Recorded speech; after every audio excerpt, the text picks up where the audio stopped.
welcome to the world's greatest superhero podcast, Slam. I'm your co-host, Mike L, and as always, I'm joined by Joshua Mervell, and today we're going to be taking a look at a couple of the origins for a DC character called Dr. Mid-Nite.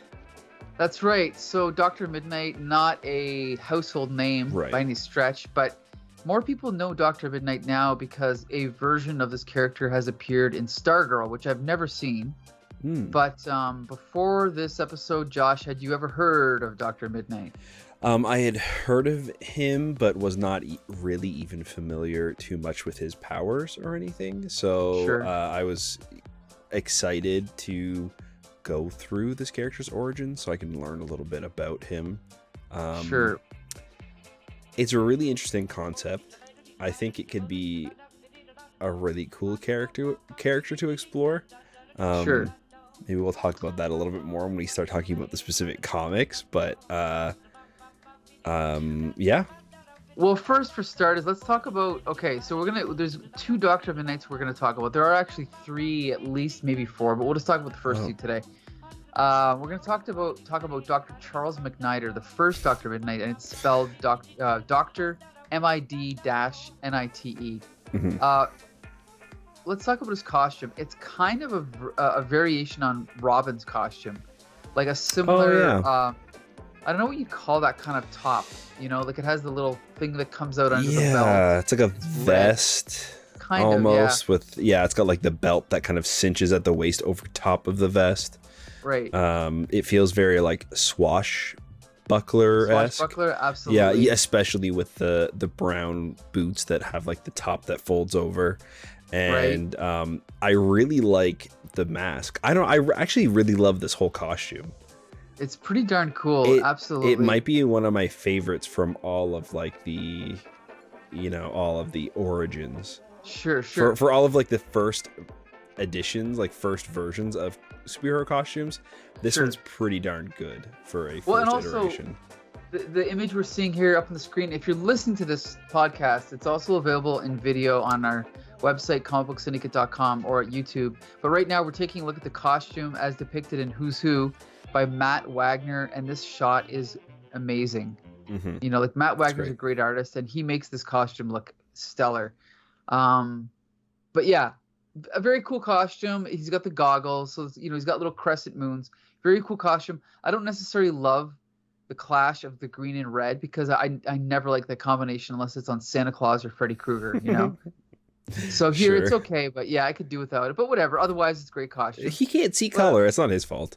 That's true. Yeah, maybe he designed this himself. But we didn't talk about this beforehand. But did you want to do the honors for the first appearance of Dr. Charles McNider? Sure. Yeah, it's a pretty simple one. His first appearance is in All American Comics number 25. We've got Green Lantern here on the cover. His origin starts out, we got a little fun like half page panel of him hopping across rooftops, and we jump right into his origin, and we find out that he is this doctor who is like the most amazing doctor in the world. It seems like he's a doctor of everything because he's like in the lab discovering and inventing cures for things, but he's also a surgeon, and like he's just essentially he's set up as the most amazing man you could ever possibly think of. So he's in his lab creating a cure for presumably like cancer or something. Like he's talking about how this is gonna help the entire world. And a police officer runs into his office and says, there's an emergency. We need you to go down to the doctor's office. There's like a surgery we need your help with. Or there's like a sick old man or something. So he rushes to this old man's side, and this punk, who's like this, a goon for this huge mob boss guy, opens up the window and throws a grenade in there, killing everybody but Dr. McNider. And the ambulance shows up. He's rushed to the hospital, and they are able to save him, but he is left blind. So he decides that instead of just kind of being like sorry for himself and wallowing, is in his self-pity, he decides to take up a new career, and he becomes a comic book writer, or like possibly like a it looks like a comic book, but I think they kind of just say it's like a book. It might be a pulp, yeah. Right. And he's like using it to kind of expose almost the mafia, like the real life mafia, and making them the bad guys in this book. And the bad guys don't really like that. One of like the goons shows the mob boss, his name is Killer, and he's gonna come up with some sort of plan to take him out. At the same time, we see Dr. McNider is in his home late at night. He's sitting at his on Wayne his chair, Manor. In Wayne Manor, essentially, smoking a pipe, and an owl crashes through the window. And when doing so, his blindfold falls off, and he learns that he can actually see in the dark. And he picks up this owl and makes him his best friend. And looking at the owl, he kind of puts two and two together. He realizes that I'm not blind. I actually just am very sensitive to light. So during the daytime, it's blinding to him. But at night, his irises are able to let in enough of the minimal light at nighttime where he can actually see. And I guess that's the same with owls. That is why they're nocturnal. Their pupils can't dilate enough. I'm not sure if that's true. I didn't research that, but as you continue, I will quickly do that right now. Sure. So he decides to... we kind of cut away. And one of the mob bosses... I don't know if this is a Killer or one of the goons or whatever. He shows up to a candy shop, and he starts harassing the owner and shoots him point blank. And Dr. McNider's secretary actually reads this to him in the paper, and he comes up with an idea to stop this guy. So he creates his costume at night. He also creates these grenades that he can throw on the ground that will turn everything into night, essentially kind of like a smoke bomb. So he shows up to the killer's hideout, and he just spies on them and figures out that the guy that they hurt is in the hospital. I don't know why he didn't know that already, but he goes to the hospital. The bad guys cut the power, so that way he does die. So the people in the hospital, the doctors, can't operate. And of course, he shows up and can operate. So he helps out and finishes the surgery.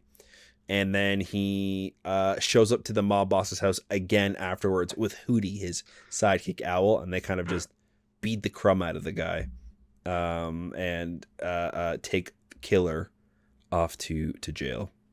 And I think that's it, really. At the end, the secretary is like reading a newspaper about how he's been foiled, and yeah, we're left to wonder what's going to happen next with Dr. Mid-Nite. It's a pretty good origin, I think. The idea that it's like a superpower that is kind of like believable, right? Like sure, being blinded, but only it being like sensitive to light is really interesting.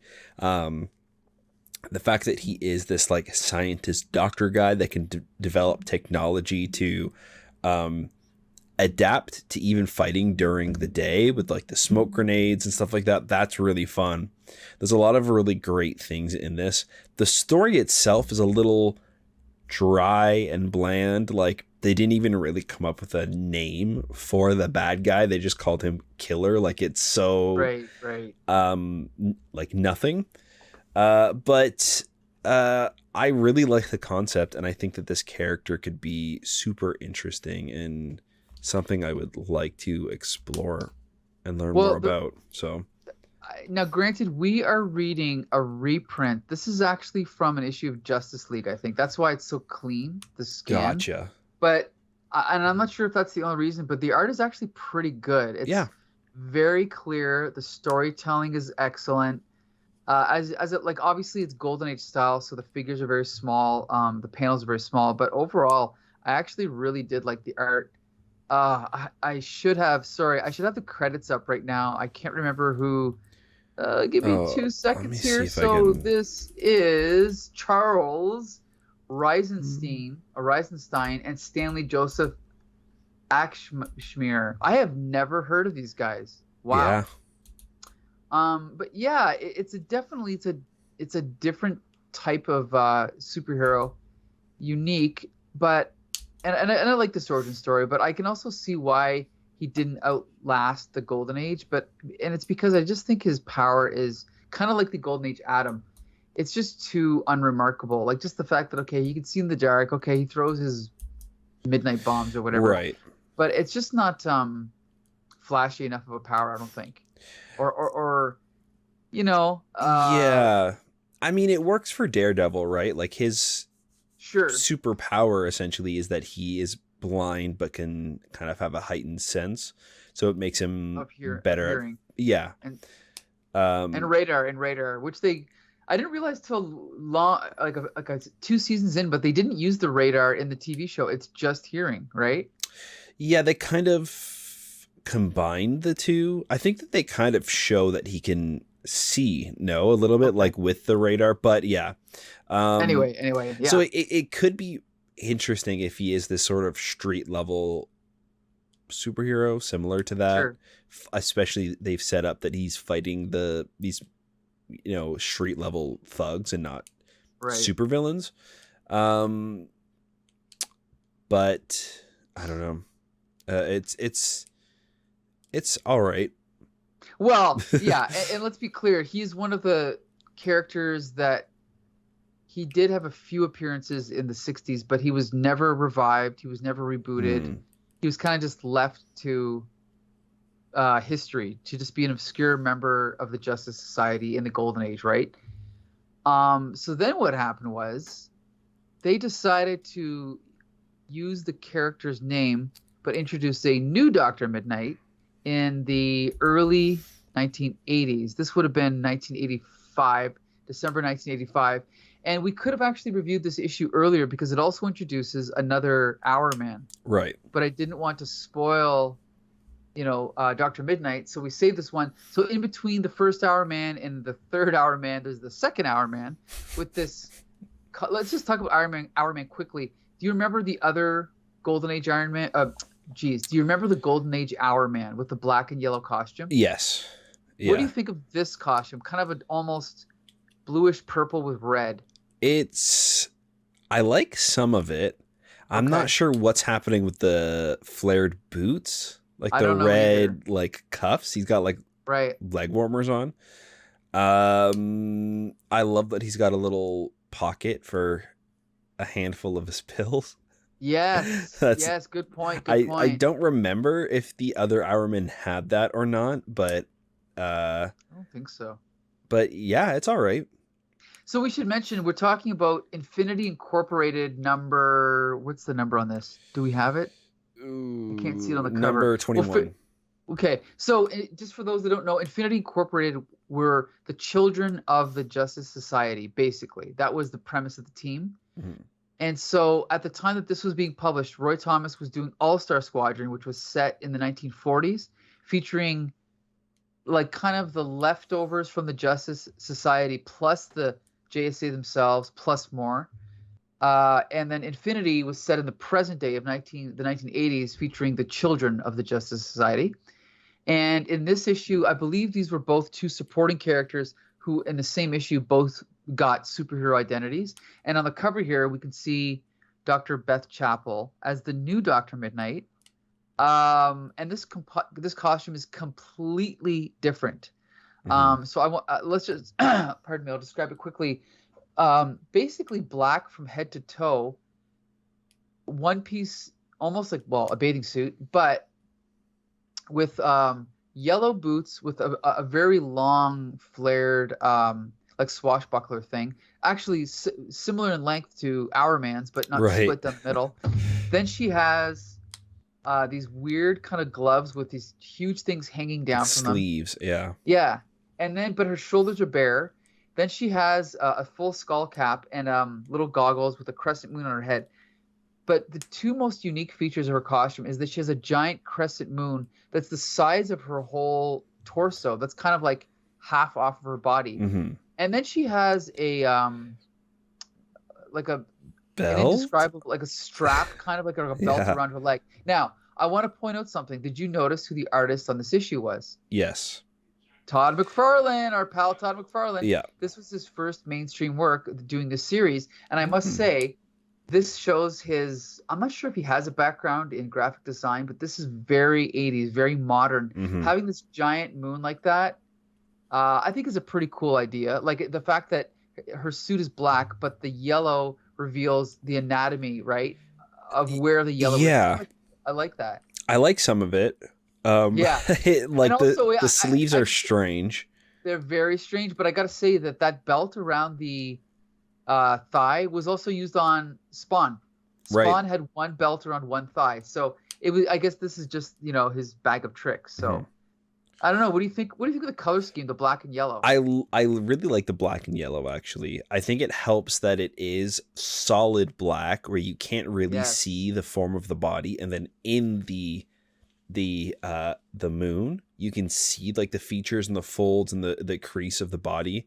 And it kind of almost describes her powers, right? Like she can only see during the night. So it's like good point. Parts of it. I don't, it's kind of interesting. I also love that she's kind of like kept the goggles from the old costume but they're updated. It's like this one single beam.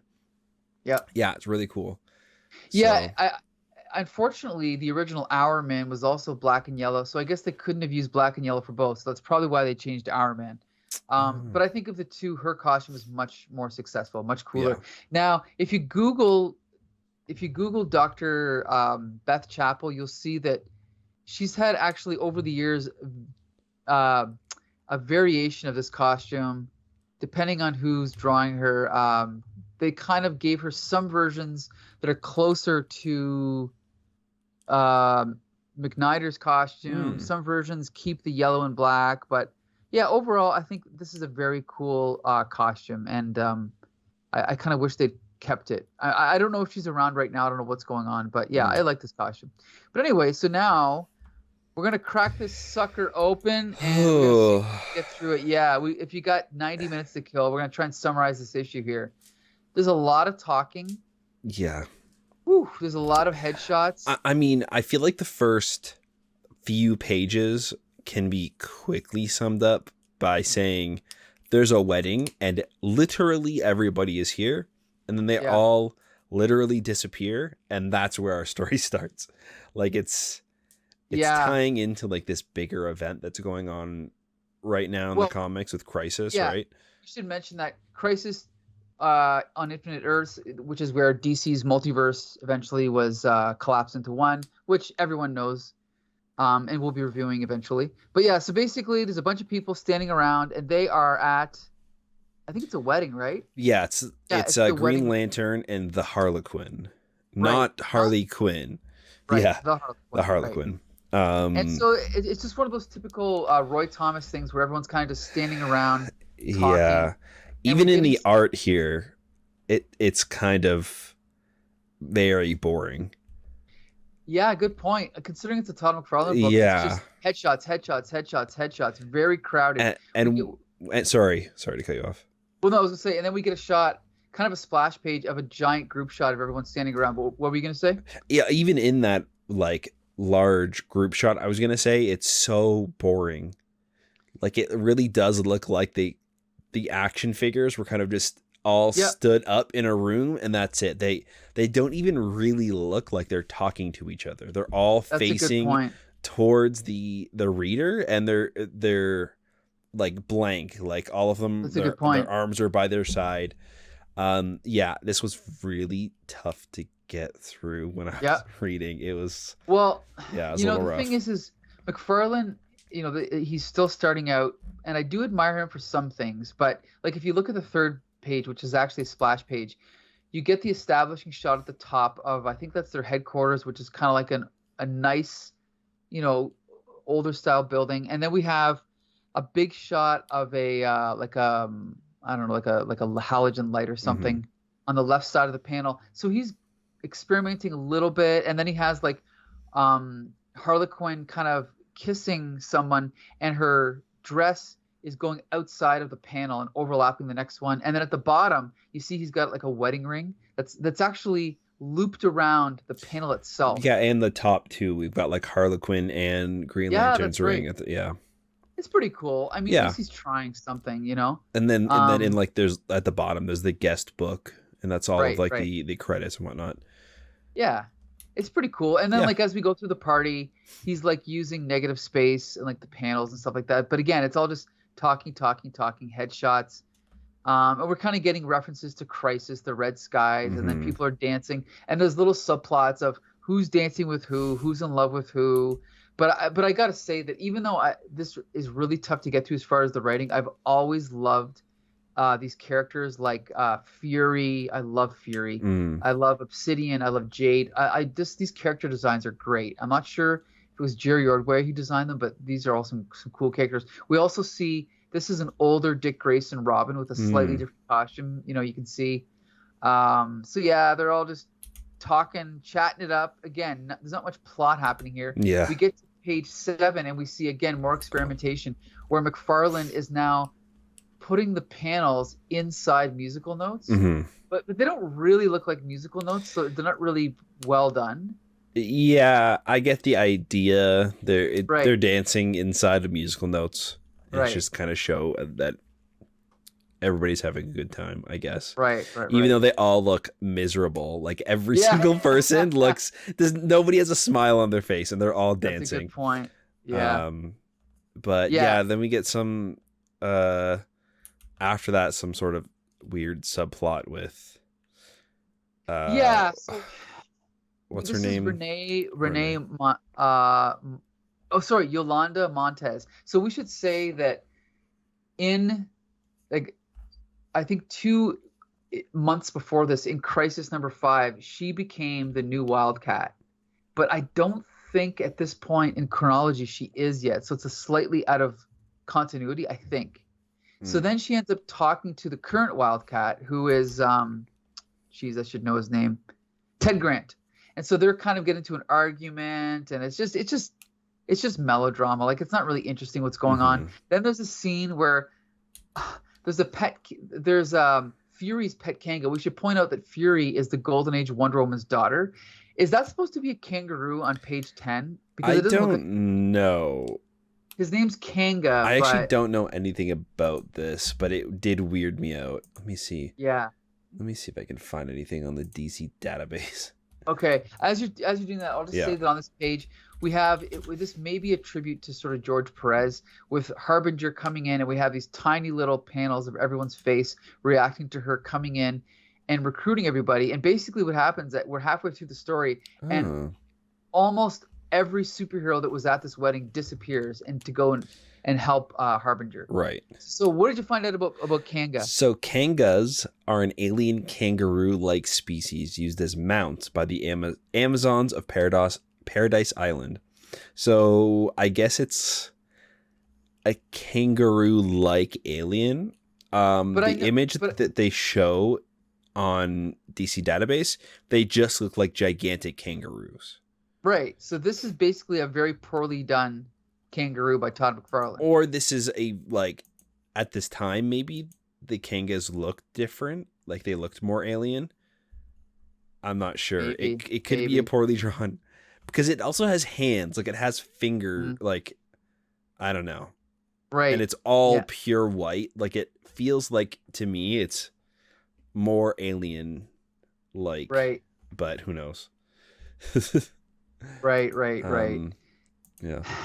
So anyway, so the superheroes disappear, and then we're left with the son of Our Man. This is Rick geez, what's his name? I should know this. But anyway, so he decides. Oh no, sorry. No, this is who is this? Yeah, it's Rick. Yeah, it's Rick. Okay, Yeah. so he's like, yeah. He decides at this moment that he's got to go somewhere. I've got to get to Beth Chapel right away. So he decides to go see Beth Chapel. He's gonna hitchhike, but then he gets harassed by some cops. This is really badly done. They pull a gun on him. And then they find some grenades in his on his person. Mm-hmm. And then they from Dr. McNight. Yeah, or McNider. So stupid. They arrest him, but he's in jail in his costume. And he actually, I'm assuming the McFarlane just drew him with the costume on, and then Roy Thomas had to explain it in the dialogue. So then in the thought balloon, he's jailed in some hayseed town. And the Barney Fife fan club even confiscated my civvies, left me here with just a stale peanut butter sandwich for lunch. Guess they thought my new Hourman outfit was some kind of joke. It's idiotic. But then he uses this is actually kind of clever. Yeah. He uses the peanut butter sandwich and a string to to throw across the room, use the peanut butter to stick to a pill. To stick to one of his pills. He pulls the pill, pops it, and then it becomes Hourman. So now, he's got one of his miracle pills, and now he's got superpowers for an hour. So then he grabs his bag, breaks out, and he runs away. And because he has superpowers, he manages to run over 50 kilometers per hour, miles per hour, gets away from the cops, leaps up into a building, and he basically gets away. That's it. Mm-hmm. And then he continues to hitchhike with a truck driver.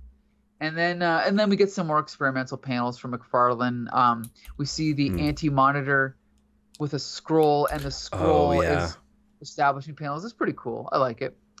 Then we cut over to Beth Chapel in church, and she, just like Charles McNider, has been blinded. She has her eyes are covered up with gauze. Then she goes home, and Hourman 2 is seductively sitting on a kind of bench on her front porch with his legs spread wide open on page 18 here. Yeah. He's like, well, so much for my cover. Should have remembered Beth couldn't. Oh no, because she says, "What, Rick Tyler? What are you doing here?" Mm-hmm. So she can't see, but she hears his voice and knows it's Rick Tyler. So now his secret identity has been revealed. Mm-hmm. And then he's like, Rich Tyler, you say, lady? Never heard of him. It's ridiculous, right? So they end up so they're kind of walking away. They're talking. They're trying to figure out what's going on, whatever. And then just at that moment, it's so stupid. They get attacked by some shadow demons. Yep. Who are the kind of like the foot soldiers of the Crisis on Infinite Earths, who are working for the Anti-Monitor. They come in, they attack them, and then now he's got his Hourman. He pops a miracle pill. But before he he gets knocked out. Yeah. Oh, that's right. Yeah. That's right. Before he pops the pill, he gets knocked out. So then she decides, okay, well, I'm going to jump in then.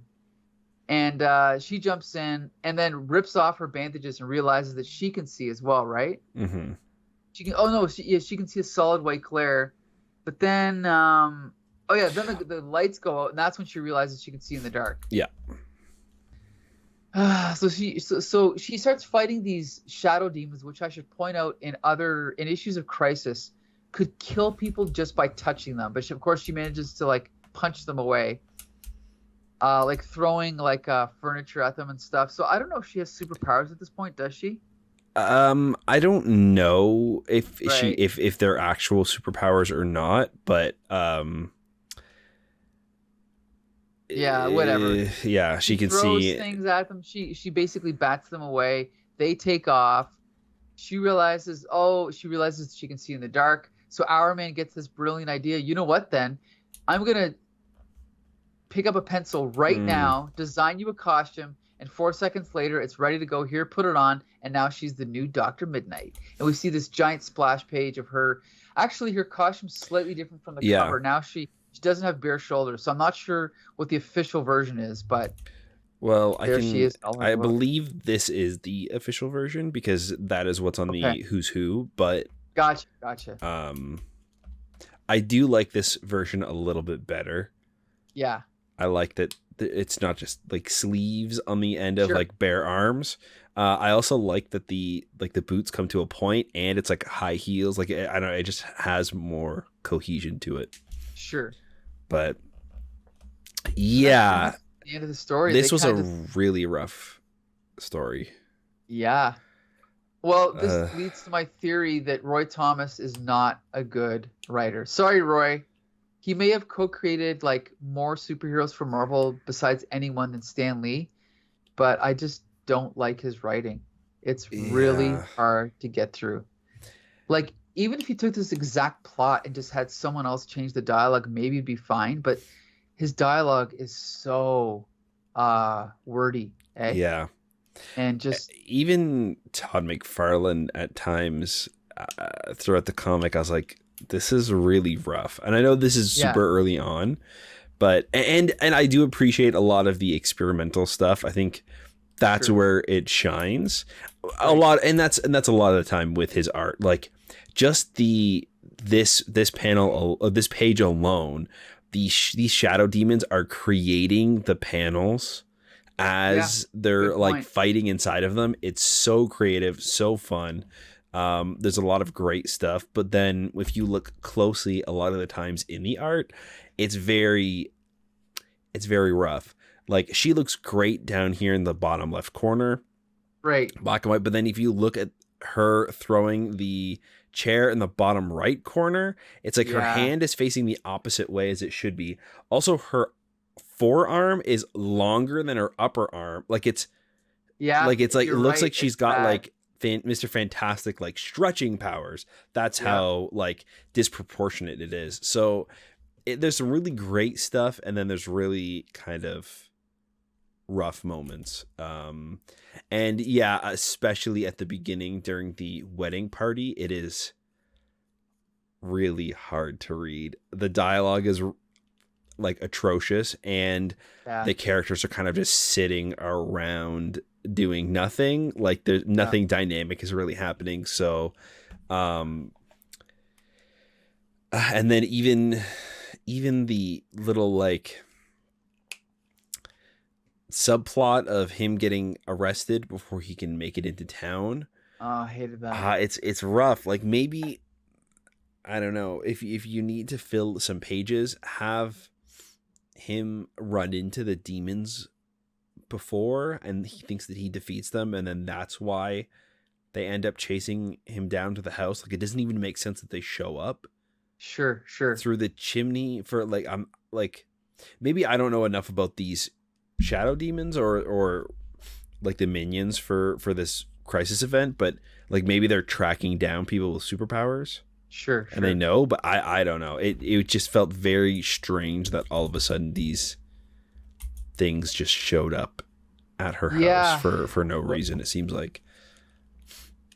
Yeah, and with this whole subplot with the cops arresting him, it fills a few pages, but really there's not much point to it, right? Yeah, it doesn't add anything to the story. Yeah, it doesn't add anything to the story. It's just kind of there to fill pages. Although I did like the escape, like you were saying, that moment with the peanut butter sandwich is so smart, and it is. It's cool. Yeah, it's also like it's crazy how tiny these little panels are, and it tells such a like great story without taking up too much time. And there's no dialogue there explaining what he's doing. They just show him tearing off a piece of the sandwich. He's got the string in his hands. You see it's tied around the sandwich. It's tossed. You can see like the arc of it flying. It's so cleverly done, and it doesn't waste any time like getting out of the situation. And you know, there is a lot of hatred for the image artists nowadays, like especially Rob Liefeld. A lot of people also hate McFarlane, but you can't deny something like this. Like that kind of storytelling, not a lot of people were doing this back then. Yeah. It's pretty it's and you know, you could dismiss the experimental page designs as just like not self-indulgent, but kind of just pointless. But at least he's trying something different, you know. And there's just so much thought going through it too. Like Earlier on, we've got I think one of the characters is literally just talking about how he made punch for the wedding.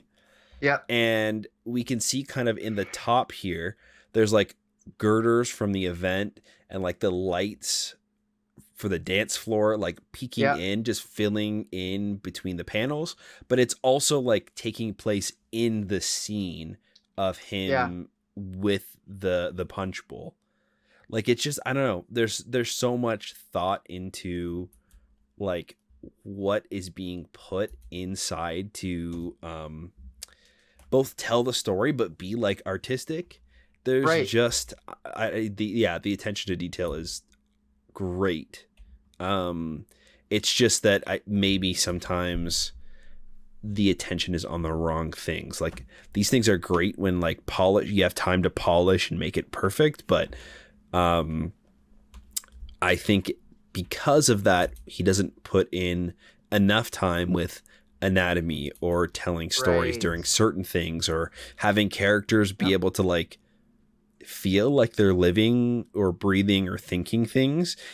A lot of the times they're just kind of standing there, and it's through the dialogue that we're told what's happening. So and you know what's also funny is that as popular as Todd McFarlane was in the late 80s and early 90s, I don't remember anyone ever really going after these issues of Infinity. And like his run on Spider-Man was obviously what made him a superstar, but Hulk, those issues of Hulk that he did were hot sellers. But I don't remember anyone ever pining to get these issues of Infinity. And I'm assuming it's because his style was so different at the stage that it didn't even look like his art, you know? So that's probably why, I'm guessing. But yeah, rough. Yeah, I love Todd McFarlane, and I understand his like faults, and I see them too. But there is just something so charming when you look at like a page or panels. Like, it's so.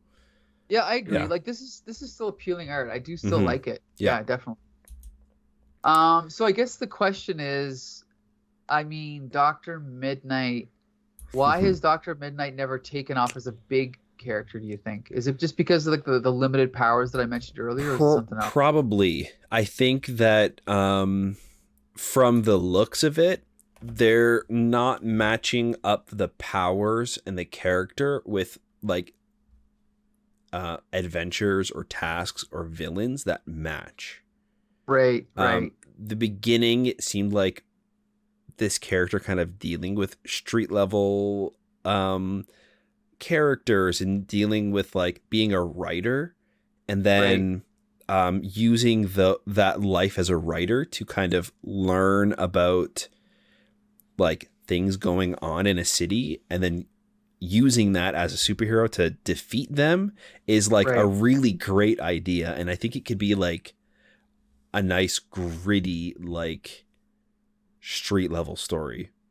But it feels like maybe even with this reboot, like she's fighting these spirit demons. I don't know everybody is in the comics at the time, but I think this character could be really good even today.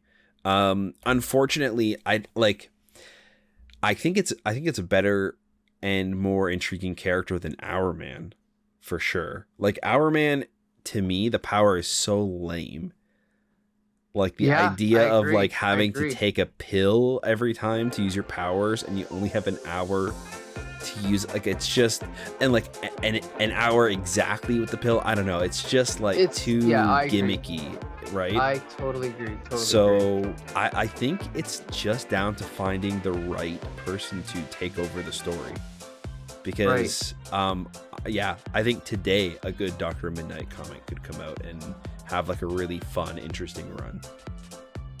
Okay, well, I'm not up on the current Dr. Mid-Nite, but I know that Dr. Mid-Nite exists somewhere in something, but I just cannot keep track of what DC's doing nowadays. I'm sorry, but I do like these two versions. I like the second one better, but they're both very cool. And I must point out that Charles McNider was used in, I think it was Tom King's comic. Oh, The Human Target. So if you get a chance to read The Human Target by Tom King and what's the artist's name? I can't remember. But anyway, incredible. Great writing, great art. Check it out. Absolutely. Tom King's Human Target featuring Dr. Mid-Nite as his supporting character. But anyway, that's enough for Dr. Mid-Nite. We, again, are going through all of the major DC superheroes that had Golden Age, Silver Age, and or Modern Age incarnations. We just did Dr. Mid-Nite. Next week, we're going to take a little excursion into the Silver Age and cover a very important comic. The Flash of Two Worlds, the introduction of the multiverse. Ooh, that's super exciting. Yes, we're going to be covering the first meeting of Jay Garrick and Barry Allen. And we're also, in the same episode, going to be reviewing the first meeting of the JSA and the JLA. So it's a big episode coming to you in 2 weeks. So be sure to join us. And Josh, you can take it from here. Yeah, thank you guys so much for listening and watching the podcast. You can find all of our stuff over on our website at thecomicbooksyndicate.com. You can also find all of our new video podcasts on our YouTube channel. Leave us a comment. Let us know what you guys think about the stuff that we're talking about, the comics, the movies, the shows. Yeah, let's keep in touch. Let us know what you guys think about the stuff, and let's keep that comics conversation going. That's right. So until the next time, see you later.